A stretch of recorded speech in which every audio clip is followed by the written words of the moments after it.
Hey everyone, Timothy Graham with RC Groups. You're live on the RC Groups broadcast, podcast, videocast, Hangout. Holy smokes. Can everyone hear me? Am I a 4x4 up over there?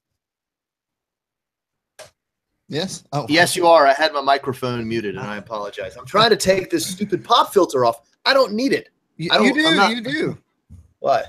You gotta have a pop filter, man. Man, it's sort of, it's almost like tactical. No. It's this thing on here that doesn't really do anything, but it looks good. So look, I'm anti-pop filter. Is it popping? As a guy who's used a lot of mics, pop filters are needed. Yeah, but if you're like this up on it, screaming like a crazy man, hey, then yeah, but not me. I'm back. So you've reached the microphone. Shut it, Jason. Wow, nice. Can you get one of those models in from the show too to walk through? Oh yeah, that'd be pretty nice. Actually. All right, so just to relate to everyone, we all have our things that we have, our trials and tribulations, and lately, before every podcast or hangout, I seem to be slamming, jamming, and always about 3 minutes late trying to. I literally just installed a camera again on the nose of this airplane, which we'll talk about because there's something awesome back here for you to see. It involves 1.3 FPV. Bad Shark and 3D printing all in one place. I can't believe it actually worked. Jason Cole just got back from an event. He's going to talk about that and all the beautiful people that he met. And Matt Gunn is growing a beard. So we can all talk about that in a little bit. We have our live kind of scruffy and not cool. You know what I'm going to do, guys? I'm going to ping Nick and Joe just in case they can get on, because what I wanted to do was to show my videos. What is that? That's sandpaper? It was applause. It sounded like a rock tumbler. Anywho, I'm going to ping them on so we can see about talking about Real Flat 8 after we've had a couple of weeks of it in our hands, and we just released the review yesterday. Yeah. Which, by the way, it's later than I meant to release it, but I think that's how long it took to actually understand what was going on and what we felt. I got to say, it did make me feel good about myself after destroying both of you guys in Warbird combat. Oh, God, I don't even want to go there. You know, Jason, just because you practiced war combat for 6 months before you engaged me on the battlefield, it's not fair. No, just kidding. I'm really bad at that, but I'm glad, yeah. I can't find the airplane. I can't hit the switch in time. I don't even feel bad about it. Well, from a virtual reality standpoint, I was way too low in the cockpit seat, and Jason's like, "Oh, you gotta squat down on the ground, start it, and then sit up, and you'll be higher." And I'm like, "Well, I'm not doing that." And I would sit there on the runway trying to go, "Dag nabbit, how do I get?" And then Jason goes, and he does like a strafing run. It was all day long. I was like, whatever, man. I'm bailing out of this scene.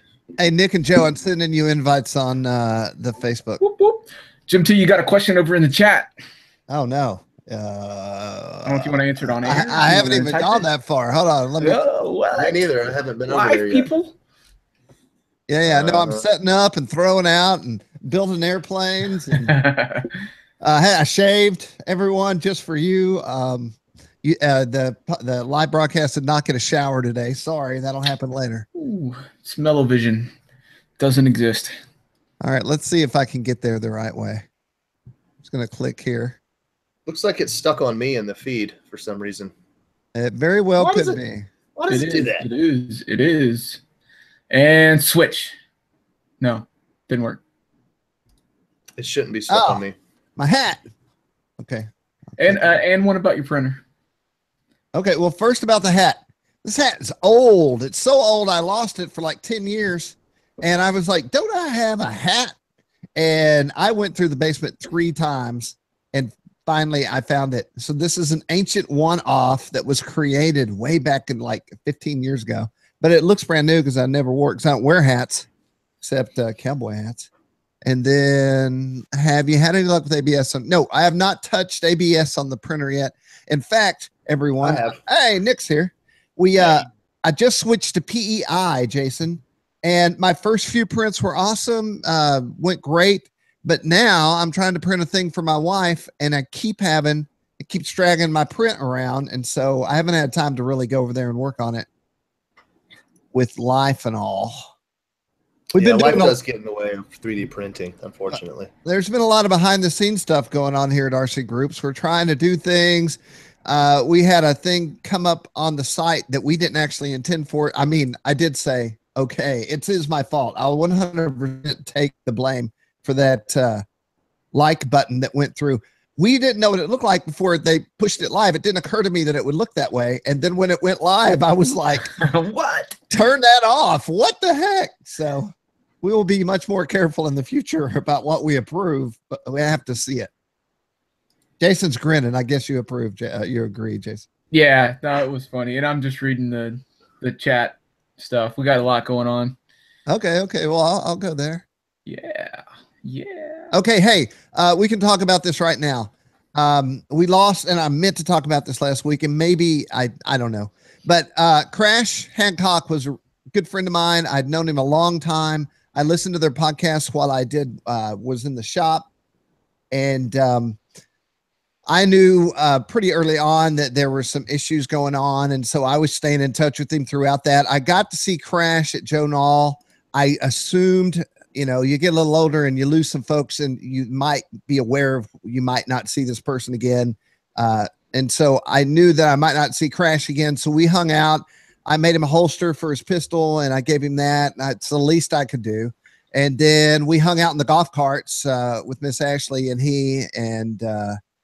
we sat there and talked for a while, and then he drove off, and then I figured that is the last time I saw Crash. Crash passed away a little while ago. I guess it's been about a week now, maybe a little bit longer than that. And cancer came and got him. He knew it was coming. He handled it as well as anybody could. I saw him right before he passed away joking on a live feed about this new diet he was on and how much weight he had lost. And nice. So, yeah. And so he and Lane were both, they were there in it and doing it. And that's just how it is. So I say all that to say this, guys. I'm going to do a story about Crash, and I have already pinged Lane and Tim King, who are really close to Crash. And what I'm going to look for are stories. If Crash helped you get in the hobby, if there was a funny thing. I mean, I've seen some Crash Hancock do the craziest stuff at SIF that I was like, Jason stood there with me while gigantic airplanes have flown like inches above my scalp. And so I thought we would share a few stories in the main feature. And then after that goes live, that would allow anyone and everyone to share Crash stories throughout the rest of the thread. I thought that was a great idea. Yeah. I'd never actually met him. I'd never met him.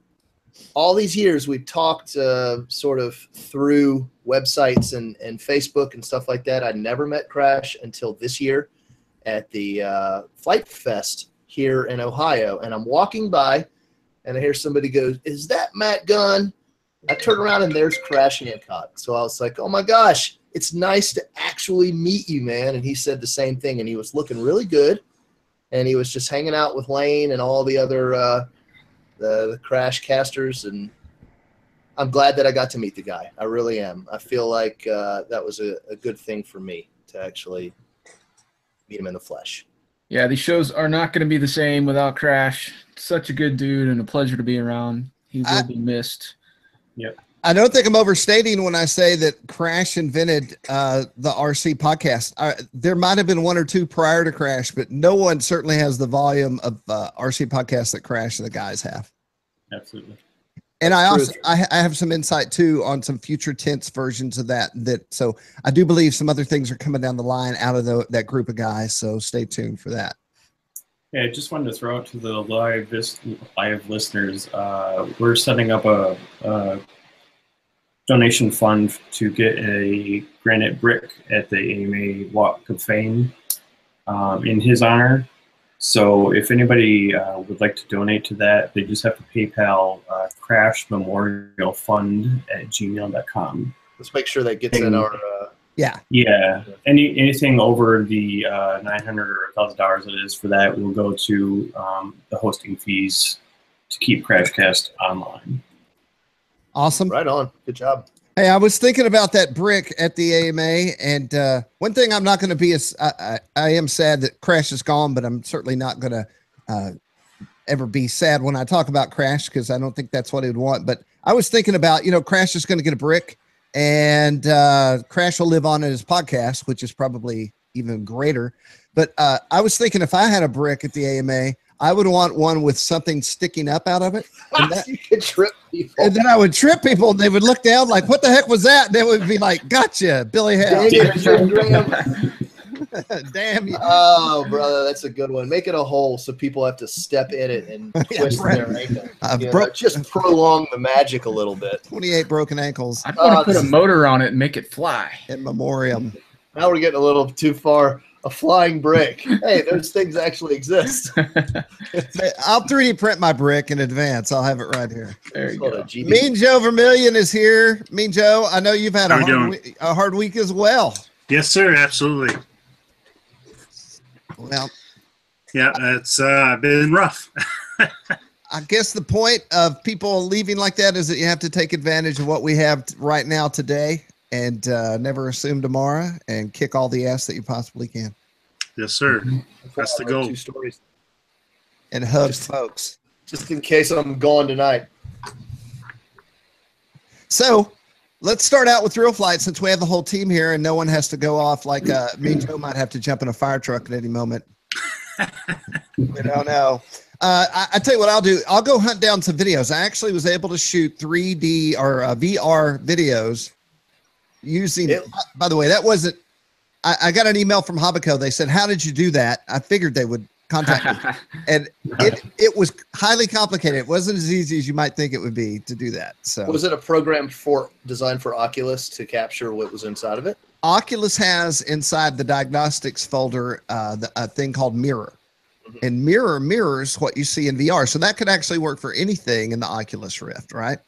Then I got another program that records your screen, but I couldn't click on the mirror and hit record because then I couldn't fly the airplane. So what I'd have to do is I made 2 small windows, click on my Real Flight, and then I recorded the whole screen, and then I cropped the video. Wow. Yeah, that is complicated. Yeah.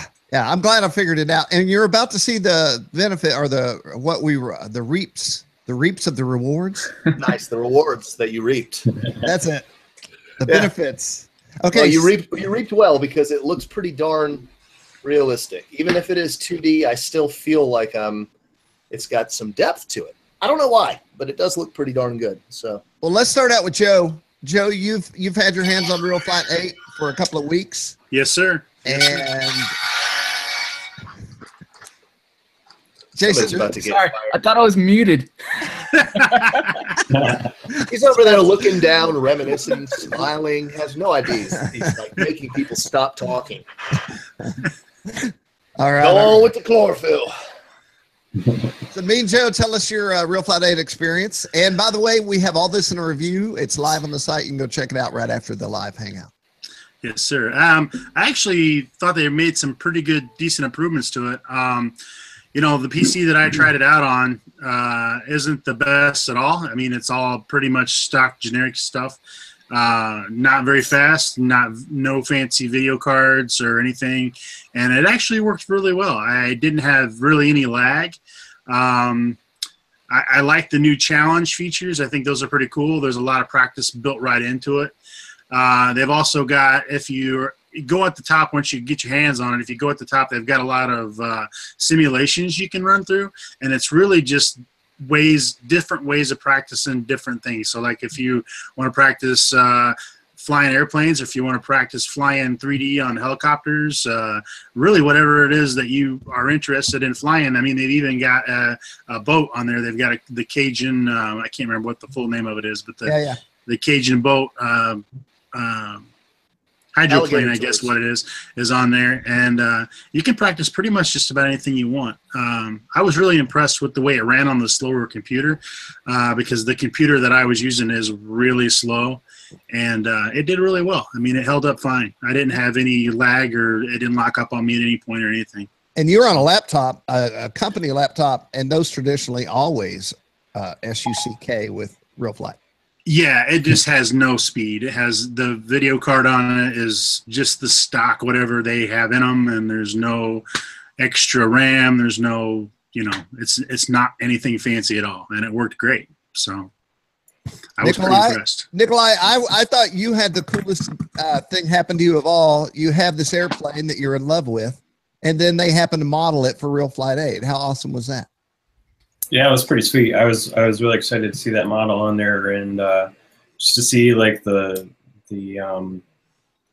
radial engine sticking out of the cowl and all the details that they put into it was really cool. And I remember distinctly taking pictures of that at the Weak Signals display show tables in the middle, and kind of oohing and ahhing over the mahogany wood and all that. It was just a sweet looking plane. So it was fun to fly that and hear the sound of the radio roaring by.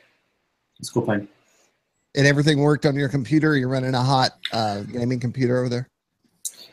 Mine's mid-grade, yeah. All right. Mr. Matt Gunn? Yes, I know sir. that you talked a lot about FPV. I talked a lot about the VR aspect of it. I didn't really do too much. I'm sorry, VR. Yeah, I don't know what's going on. I'm having a real problem with getting motion sick in this Oculus, and I'm usually in real life I've never even gotten motion sick before ever.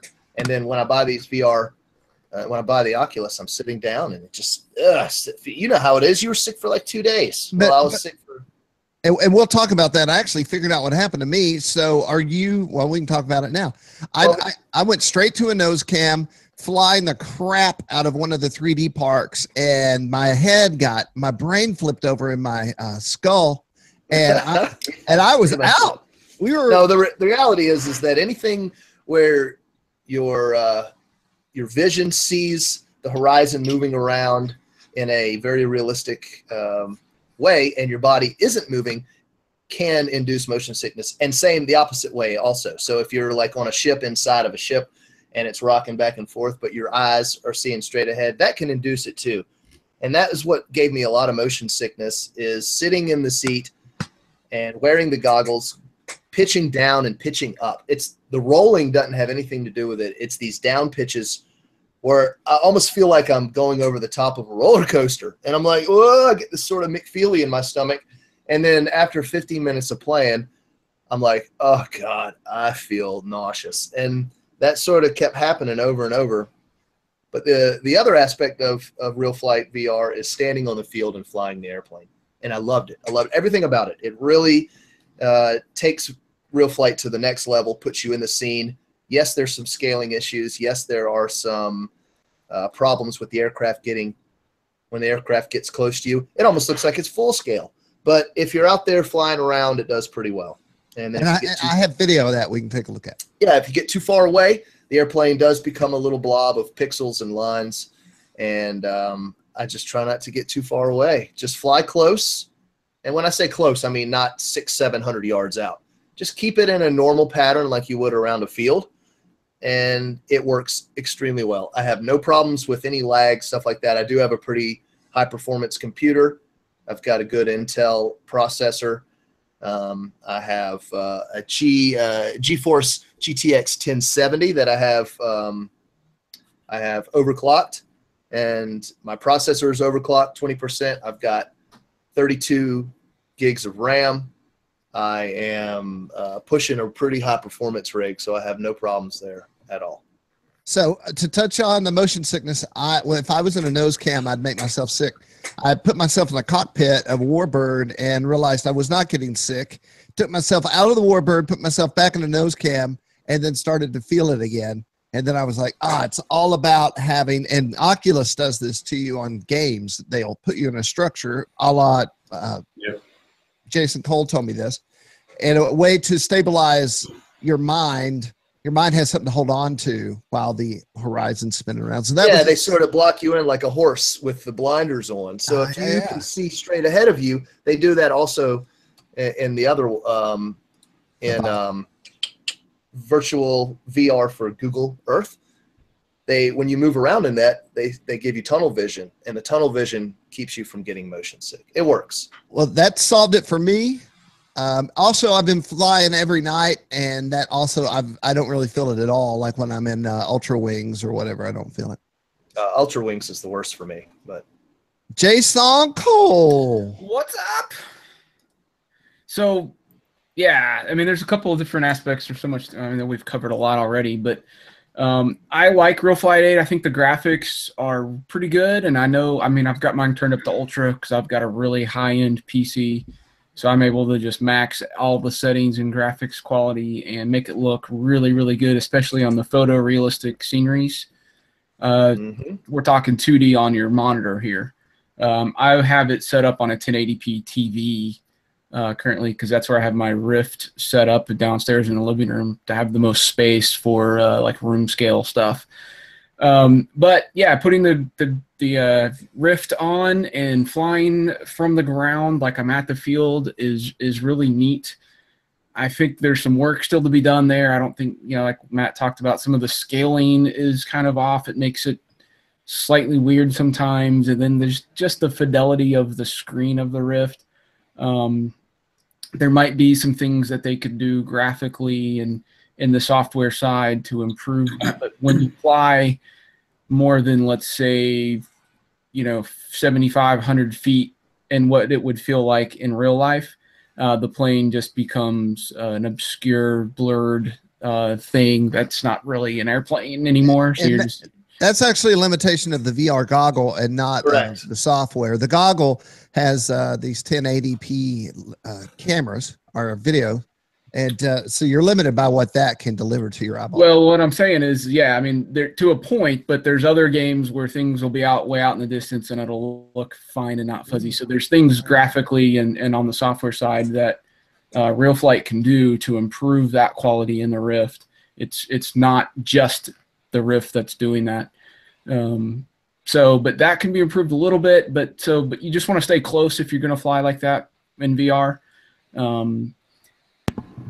And there's new goggles, by the way. Did you see sorry to cut you off, Jason, but I just saw that there's a Kickstarter for some new goggles that are like something like 2.5K resolution, and it's not going to cost an arm and a leg. So it's basically they're taking the Oculus Rift and they're building on it. It's all the sensors, all the stuff is there, but extremely high resolution. So yeah, it's going to continue to improve. To save my life, but I know I saw it the other day. Yeah. So that's flying from the ground like an RC pilot, third person, and then you get in the cockpit. And for me, that only works if it's in one of the like full scale real plane that you can get in, like the S-Bach or the Russian Thunder was really cool. Where it has all of the cockpit details. The plane looks like a real plane, and the scaling and the inside of those felt right. But if you put yourself inside of a model airplane, like the P-51, I think was really especially not great for me. I felt like a giant. I'm not FPVing myself inside the plane. I'm physically in the plane, and it just didn't feel right. So that can make you sick. Maybe technically you're putting a human head in an RC airplane, and that's exactly how it should be. Yeah. Well, technically you were foam and tape from Peter flying the foam and tape the other day. That's on my list. We're going to watch a guy who finally built an RC plane and flew it without a helmet. Yeah. Only before we go there, I just want to touch on one thing. So I've got both Real Flight X and Real Flight 8. And I wanted to talk about some of the differences. So if you have an older computer or a medium tier computer and you're worried about being able to run the stuff, you definitely want to go with Real Flight 8. If you've got the high-end kind of level computers, that's where it becomes tricky. If you care anything about VR, already have a Rift or the Vive, or if you're thinking about getting that and are interested in that part, then you definitely want to go Real Flight 8.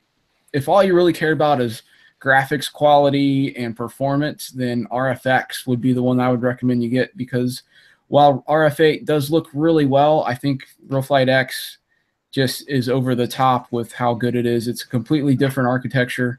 They just did a brilliant job with that. The graphics are really, really impressive. And if you've got the machine that can run that, that's what I would go with for sure. So that's kind of going to be up to the individual to decide what they're looking for in a sim. And Yeah. so what I'm going to do right now is share what everyone's been talking about. I'm going to hit the play button here. So this is me. I always wear cowboy hats when this is flying off the grass. So basically imagine you're standing here. I'm actually sitting in a chair while I'm doing this. And I'm looking at my airplane. And no, Jim's not drunk.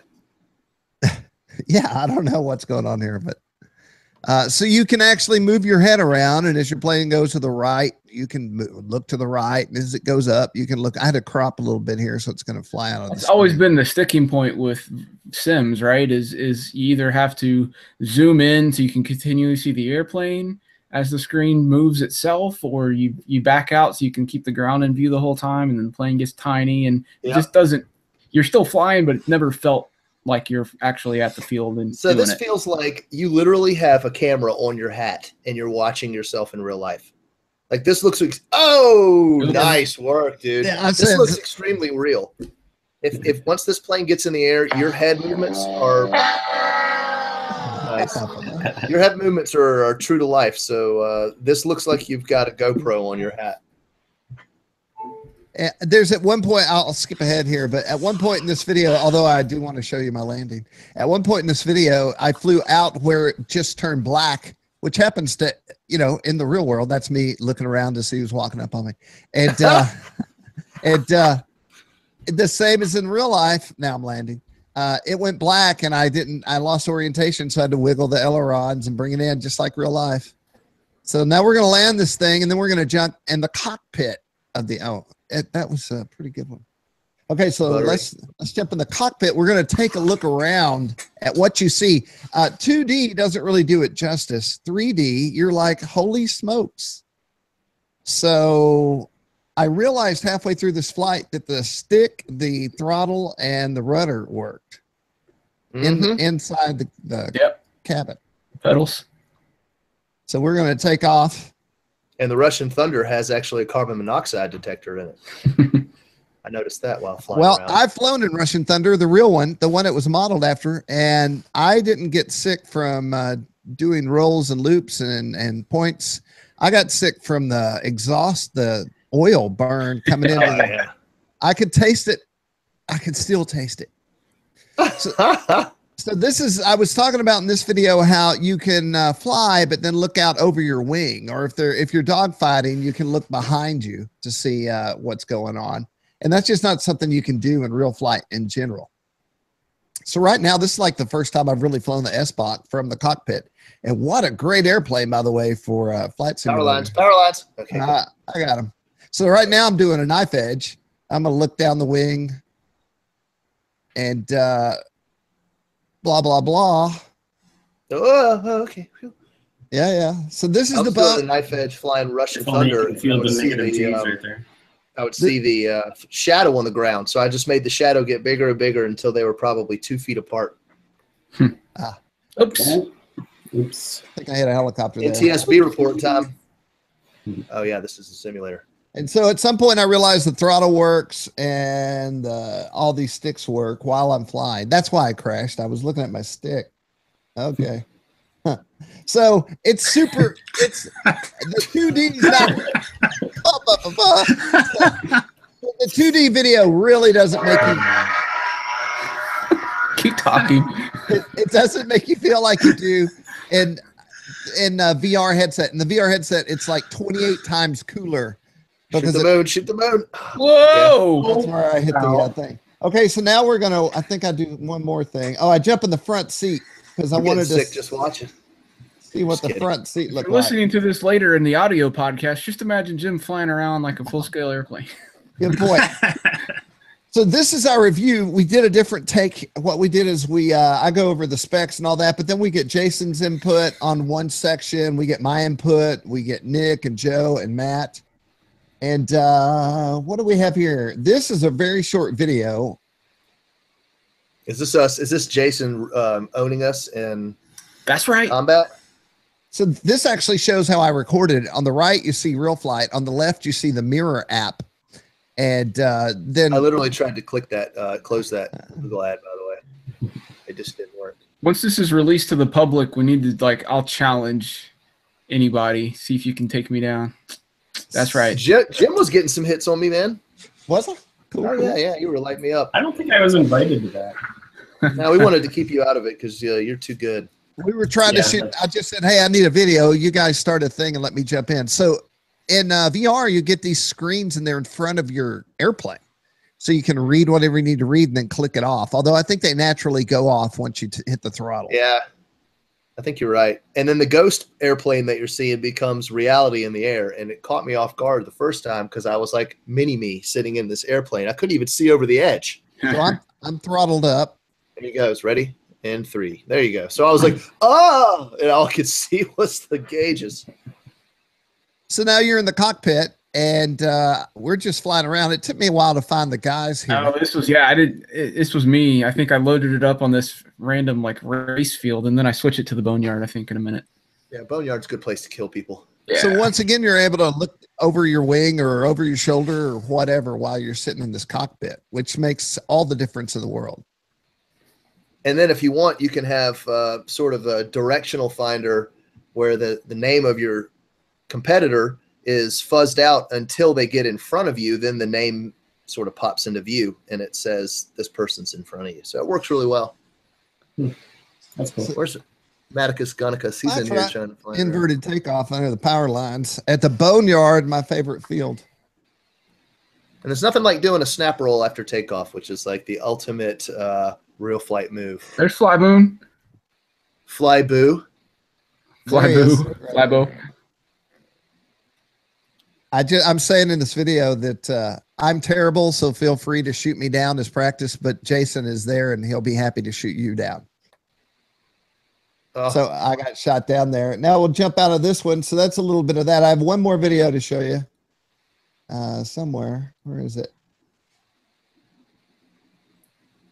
That video is still going. Make it stop. Okay. So this is actually 2D. So what I did in this video, what I did is I did HDMI out to my Fat Shark goggles, HDMI in. I had to order a little micro HDMI cable to get there. Mm-hmm. But this is also the 3-dimensional field, the boneyard. And what am I flying? Like an Easy Star style thing. You gotta be flying a Wingo. No, I'm just kidding. And Wingo. I'm doing the nose cam, so there's no reference to the airplane. But in 2D, I had 0 issues as far as getting sick. Yeah, so that would be a great FPV experience. Like yes. 100% real.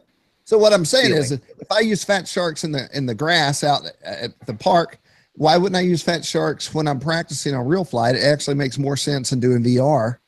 And so that's exactly what I'm doing here. I'm just flying through things and around things and under things and getting my thumbs. Hey, did anyone check if you could import models like older versions? I didn't check that. Did anybody look at that? Shoot the moon, buddy. Got it. I did Yeah. Nice. That's right. Anybody know? No, I haven't tried yet. No, I didn't try. I wouldn't think it would be a problem. He's going underneath. He's going underneath. I caught a prop. Nice. They used to have a whole download section on the RF forum. They still do have that download section, don't they? On Knife Edge? Yeah. Do they work for RF8? That's a great question. We should find out. I created a race course with dots on the grass that is in the download section on Real Flight. How did you do that, by the way? I went in and used elements that they provided and I made them smaller and then I went dot. So there's the plane we were talking about. You know, I didn't realize that was an ARF. That was such a pretty airplane at Joe Nall, right? Didn't they have like 3 of those at Joe Nall? Mm-hmm. Mm-hmm. Yeah, that's one of those ARF categories that'll set you back as much as a car payment monthly. Okay. Well, go check it out. Everybody's talking about, you know, what they think and how they feel. And I don't know who this guy is, but he's in it. He seems to make his way into all these promos. He's a good-looking guy. I am hearing that from other people. All right. So we're gonna jump off of Real Flight 8, and I'm gonna show you something awesome. Let's see it from my perspective. I'm not done. I was in the back right before when you guys were like, "We need a link." I actually sat down to get a link to the live chat. So, as you know, I have a 3D printer and I printed this canopy And when I was like, okay, I'm going to put the 1.3 and the 5.8 on here, I thought, how am I going to do it? And I thought, well, hey, man, let's go see if the canopy will work. So here's my 5.8 camera right here. And if I was really cool, I might create a mount so I can mount 2 cameras next to each other for a real A/B experience. Oh, yeah. 3D flying, man. Oh, I have done that. I didn't do it for long. It was better with rock crawling, by the way, 3D. Okay. Yeah. So here's the canopy. Is it just the top piece or is it both? Yeah, it's just the top piece is Oh, what that's great. The bottom is stock. Look at And that.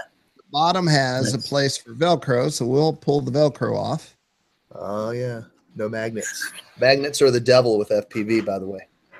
All right, so here's your stock plate that comes with your Stratosurfer.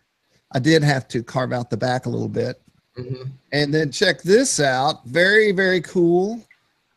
I got the camera in the hole up front, and then we'll look at it underneath. Is there a reason you're running that linear?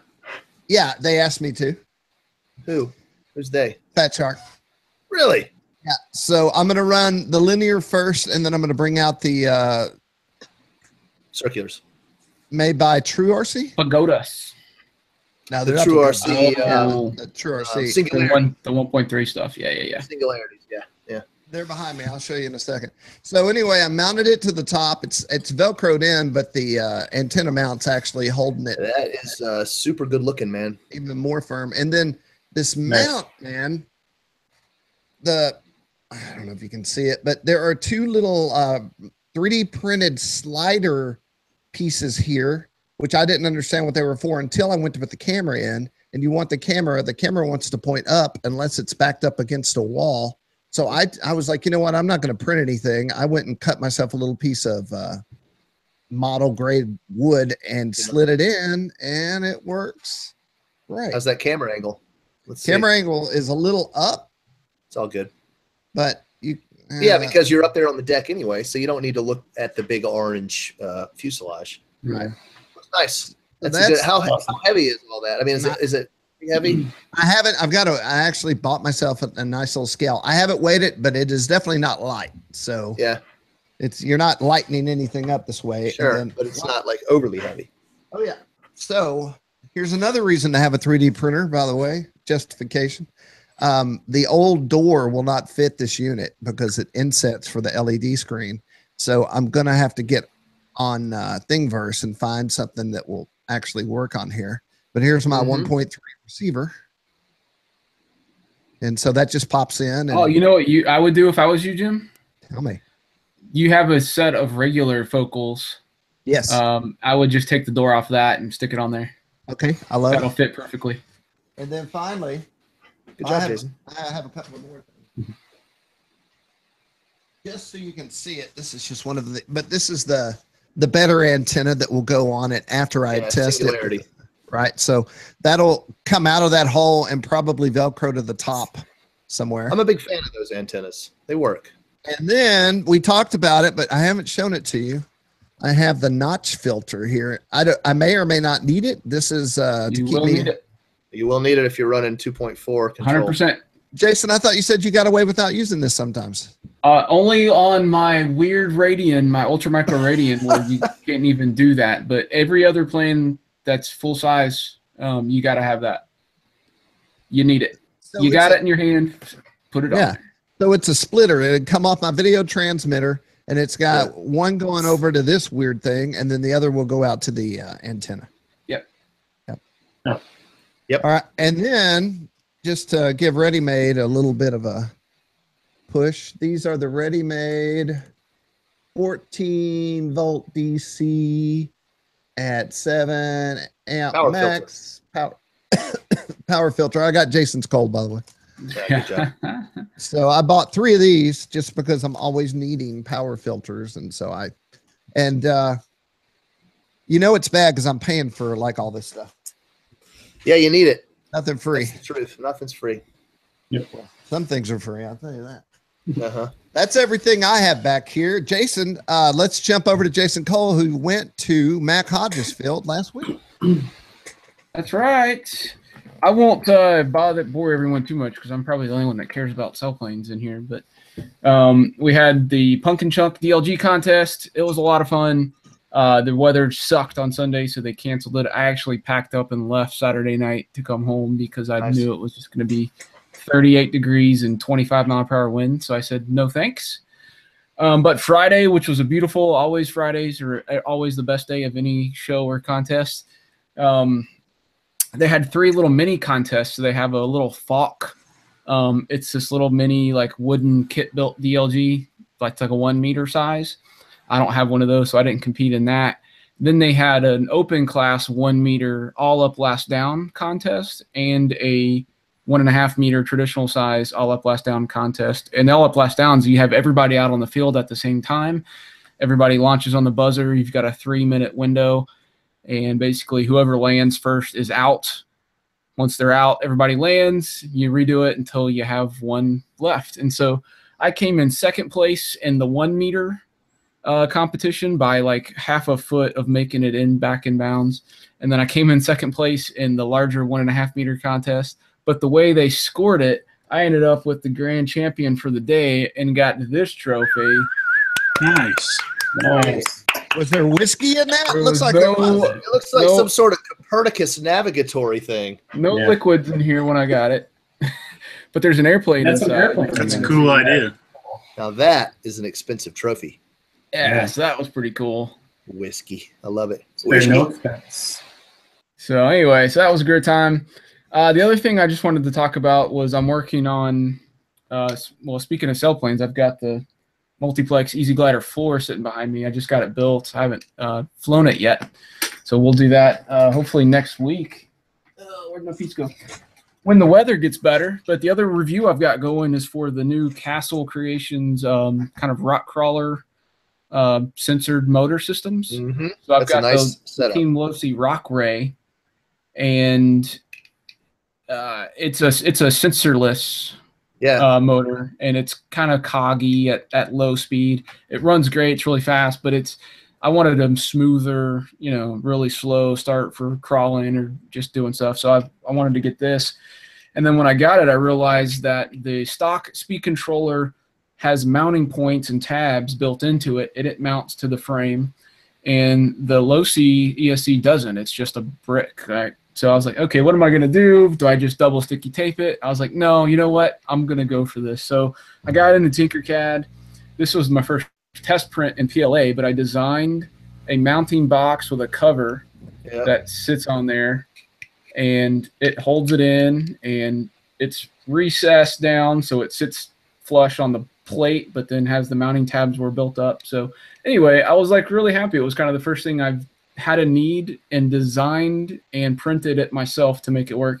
And then I ended up printing it in black PETG for the final part, but this was just a good test print. But kind of neat that you can just make your stuff when you need something. So I'm having a blast doing that. So a little backstory on that is the company Novak, which went out of business.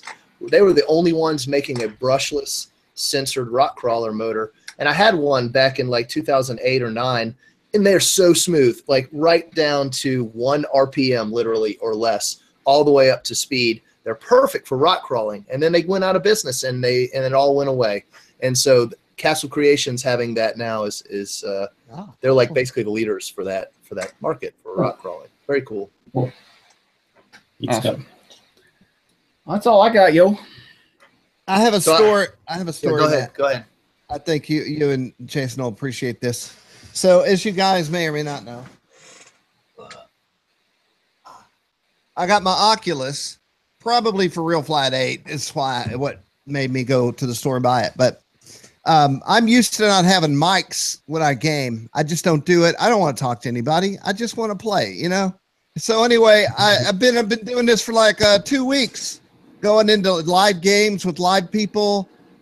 Sucking. I don't even know where the controls are. I don't know how to catch a fly. I'm flying through the air, catching and thrust vectoring with rockets on my hands. And I don't know if you've been around me in real life, but I do talk to myself quite a bit. By the way, I Googled that. It's a sign of intelligence, by the way. I was a little concerned because I was like, man, I'm talking to myself quite a bit. But I am alone a lot too. in this office here. So anyway, I just want you to imagine how many things I must have uttered while live gaming for 2 weeks straight. And I do cuss, not as much as I did before I had kids, but I certainly cuss quite a bit when I'm alone. And maybe that's mostly all that I do. So about 2 nights ago, I'm in a live arena and I'm running, I hit a wall and I stick myself on a roof and I cuss. And then I say, I suck. And then this guy flies by me and he goes, oh, you're not that bad, man. And I was like, what?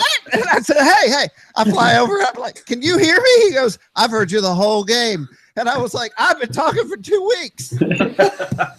Holy cow. Yeah, it's a revelation, man. It's almost embarrassing in a way. It's like, who cares?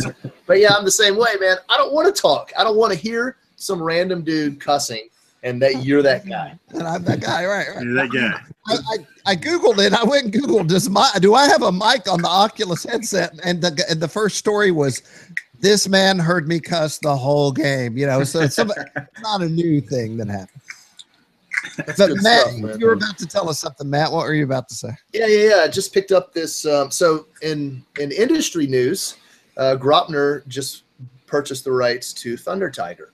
So there's a lot of cool Thunder Tiger stuff that's now back available in the States from our good friends at Gropner USA. And one of them I have for review is this cool, very interesting Toyota Hilux, a 1980s model Toyota rock crawler. And you know, this thing is pretty legit. It is 2.4 gig. It actually has Li-ion batteries in it instead of LiPos. And it's very nice. It's got the skinny, what we like to call pizza cutter tire wheels on it, just like the real truck, although it's sprung a little bit heavy for a real one. But it's got a 4-link suspension. Look at that. And then you can really flex the heck out of it, man. It has really, really good suspension. Articulation. It comes with a brushed motor. It's ready to rock. So I'm going to be knocking out this review on this thing pretty soon. It's got a rock bumper on the front of it. I'm digging it, man. Not It looks like that bandit they used in Manhattan Project a little bit. I love that movie. That was the one they used in Manhattan Project was a Subaru Brat. The Brat, And, yeah. This one's a pretty good looking little truck, so I'm excited about that. That's all I got. Me, Joe, have you got Yes, have you got the Husky off the water yet? It's going off the water tomorrow. I've just been waiting on the weather for that. So it's actually sitting right there all ready to go. That'll be hitting the water tomorrow, probably around 2 o'clock. Awesome. So, yeah. The correct term is flying off the water. We don't want it hitting the water. Right. Yeah. We want it greasing off the water. No, actually, I talk about this when the review goes up, but anybody that's looking at this prior to when that gets live, is the way they've designed it is actually really cool because you can swap it out really quickly. It literally only takes like 4 screws. Turn your camera over towards it. What's that? Turn your camera over so we can see it. Yeah. I'm going to have to go turn on the light. Here, let me just go grab it. I'll go grab it. Good. Yeah, it's a good looking little plane. I like the color of it. I like the it looks pretty scale for a little foamy. It's got the Husky lines perfectly down.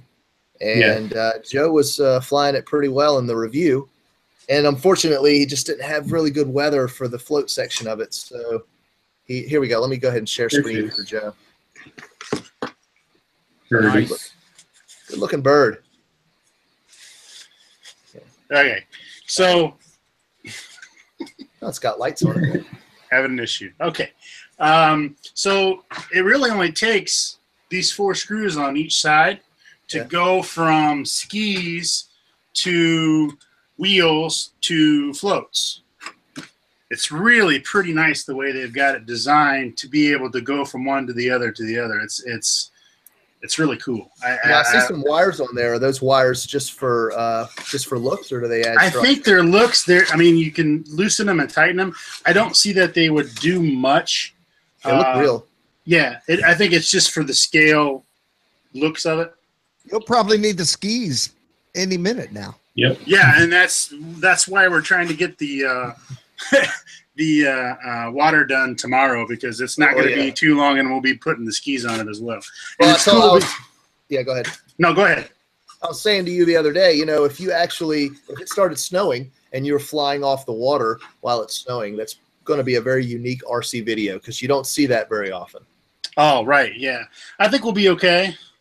I might do a follow-up video with this because I want to make sure we get this up soon. But I might do a follow-up video on this that we might be able to post on the skis because the skis are actually pretty innovative as well. Give me a second. I'll put this up and I'll go grab the skis. I want to say a big thank you to Manny over at Gropner, a big supporter of RCGroups, and I think it's cool that we've been able to show his truck and the Husky. And we have a transmitter review that's going out with that Husky review as well. Yeah, Joe's knocking all that out. We were able to get our hands on some of these Gropner transmitters at Toledo, and I was really impressed for the price point and what you got. There's a lot of radio there. I didn't hear which one you were talking about. Were you talking about the 24? Yeah. So it's actually right here. Yeah, that's that hot protocol is bulletproof. It's got a lot of really cool features in it. It's got built-in telemetry, and you guys will be able to check out the review on this here really soon on the world's largest and most active RC website, RCGroups.com. That'll be pretty soon. You don't know what it is, but when you do, you will. You will. You will. So here's the skis. I thought this was really cool. So this is the stock wheel set that comes, you know, with the wheel pants. Okay, and you can see that the tires are still in there. What they did was they put two holes inside the wheel on the inside of the tire that you run through to attach the skis. So it just attaches right to the wheels, and that gives you your flexibility. That is awesome. Yeah, I thought it was. And then you attach these to the back. Okay, and then the front end has spring loaded, so it gives you that ride on the snow, so it's not rigid. Now that's so much better designed than some of the other skis out there that I've encountered. Oh, yeah. And then the tail wheel actually just the tail wheel itself. So like on that one there, the tail wheel is off of right now because I've got the float set on it. But what it does is you unscrew the tail wheel and you pull the tail wheel down, and it's got this little bat wing looking piece that you just slide up into the rudder and put two screws in it, and that's what connects your rudder to the floats. Okay. Nice. And then on the skis, you just take it's the same kind of design this is. You got the regular tail wheel, and the rear ski just attaches to the tail wheel, so you don't have to do anything. It's got holes in it, and you just put the two screws in, and it literally took me to go from wheel pants to bush tires to floats to skis. Total took me maybe 25 minutes to swap between all the different kinds. So looks like they got it down to a science then. Yeah, I think it's actually going to be. It flies great. I mean, the thing is super steady. It flies scale, you know. But other than that, I mean, it's awesome. I love it. It's nice when they actually think about those things. Yeah, and the cool part about it is anybody that's got a smaller vehicle, the wings have got that snap system on them. So all you do is pull the little tabs down, and the wings pop right off. Takes 2 seconds. So, yeah, that's good. I'm digging it. Good work. Yep. Okay. I heard Jim thank Manny, and I want to back that too. Manny is awesome.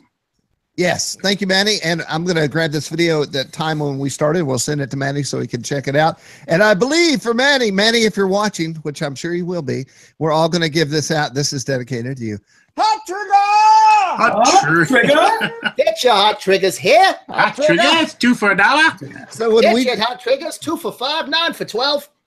We were at Toledo, and Manny is from Germany, and we were like, you know about Hot Trigger, right? And he's like, I do not know about Hot Trigger. You know, Hot Trigger. The airplane? Is that what you would like to buy? First of all, that was the best conversation ever. I was standing right there for that. That was so awesome because he had no idea what we were talking about. And that comes from the airplane, the Hot Trigger, which is a great 3D foamy airplane. The hardest part about it was putting the stickers on there.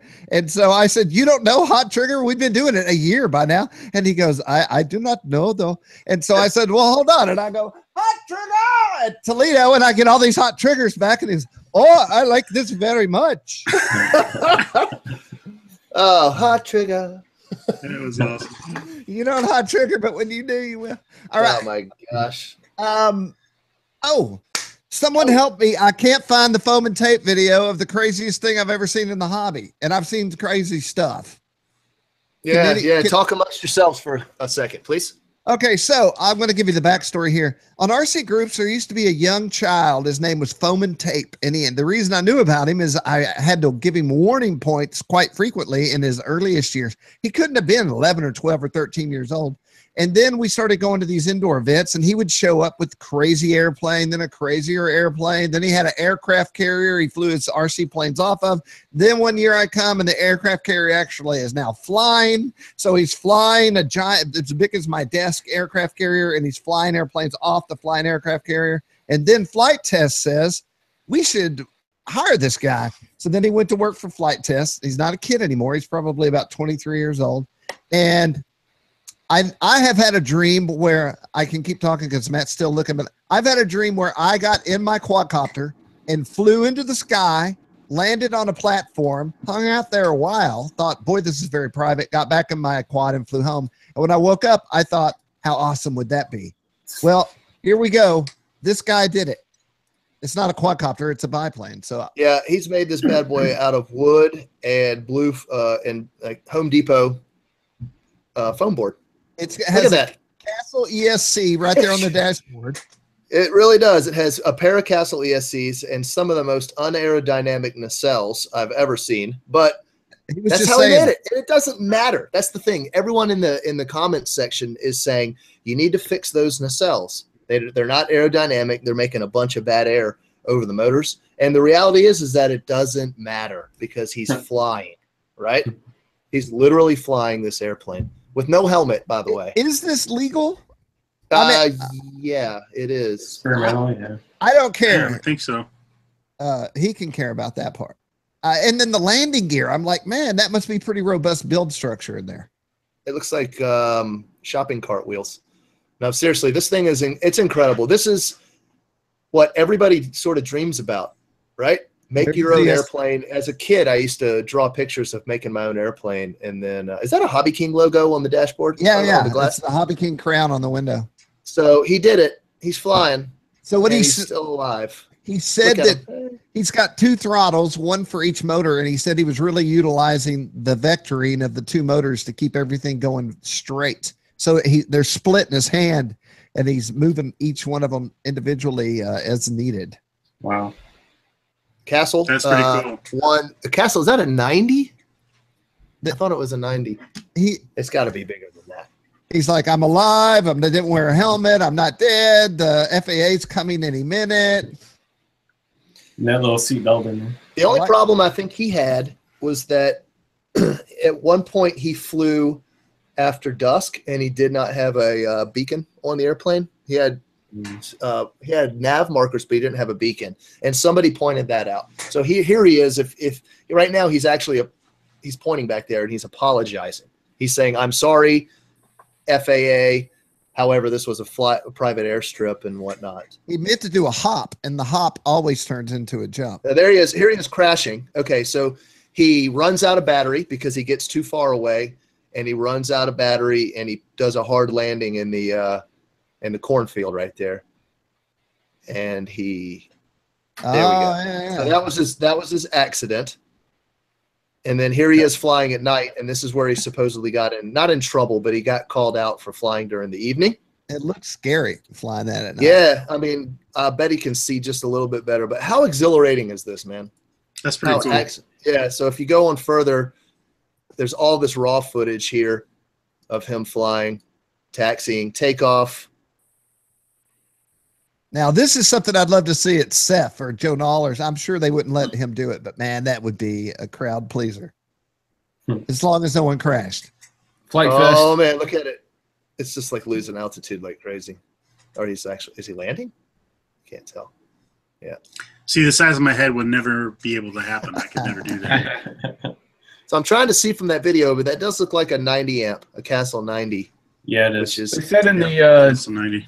in the chat that he was pushing 300 amps, or he said he was pushing 300 amps. Holy moly! Then maybe that 90 isn't what's powering the motors. I hope that's Plexi. Yeah, I doubt that's powering the motors. I don't know. There's got to be a couple of them hidden. That's in his there throttle potentiometer things up there. So I don't know. That's interesting. That's probably his on and off switch too. Well, if he's got dual throttles, he's probably got dual 90s, one for each motor. I guarantee he's got it. You better have more than 90s if he's pushing 300 amps. Did they say what milliamp batteries he's using? I don't know. Well, I'm sure all that will come out. We've all So, seen he did it, man. That's beautiful. I'm scared for that dude. I mean, that's awesome. I really am. If he really wants to go out and take off and fly around and do patterns and stuff, he's gonna kill himself. With that, I mean, I'm scared of that. It is not a proven airframe. Yeah. Hey guys, I gotta run real quick. I'll talk to you guys later. See you, man. Thanks, Nick. See you, Nick. So for short jaunts, things like just getting airborne, he did it. He literally did it. It's beautiful. I have much respect for him, honestly. But you're right, 100%. It is. I would probably do it if I was a teenager, but having a family and a life, man, I could not orphan my son, or at least make him, Yeah. Or break both your legs. I just see a structural failure happening somewhere at some point under some load, and there's nowhere to go. I would hope he's not thinking about going anywhere other than just around that field. There is what I wouldn't think he's trying to fly it outside of that. Wouldn't that be cool though? Because it'd be awesome. He said a couple of times, I really got ahead of myself. I got way too excited. I know I shouldn't have flown it, but I did. No helmet, no nothing. So his next logical step from how he's thinking is to just take it up to 1,000 feet and start flying the freaking pattern, and then land and go, whoa, I can't believe I did that on my life, That's what I sure hope he doesn't. He said that he just wanted to get in it and take off and fly and Yeah. go. So the only thing that stopped him was milliamps, apparently. Because he crashed in the cornfield. it'll get you every time. Ah, God, running out of power? Yeah, and I'm sure that thing doesn't glide well. So anyway, I'm impressed with it. It is sort of a childhood dream come true to be able to fly. But in today's day and age where everybody's suing everybody and turning everybody in for anything, I think that something's going to happen eventually. So we'll see. At least we have the video. So at least we get to enjoy it ourselves. Hey, we had a pretty good podcast this week. It's already over. Time is up and then some. And I think we had it chock full of goodness. So awesome. Thank you, Joe, for joining us. Absolutely. And thank you, Matt and Jason. Nikolai too. Yep. And Nikolai. There's always stuff behind the scenes you guys don't get to see, and it's always going on. And it's been going crazy for me every day. It's just like insane. The good news is, and Matt and Jason don't even see a lot of the stuff that I do, but I'm going to knock on wood before I say it. The hobby must be turning up based on all the things that I'm doing behind the scenes here, based on phone calls, contests that I'm helping plan, advertising, people saying, I want this, I want that, please make this work, please make that work. And I can tell you that when things started when we hit that little lull, it was not like that. So I'm being kept busy until 6 o'clock at night these days, and that's good for everybody. Yeah.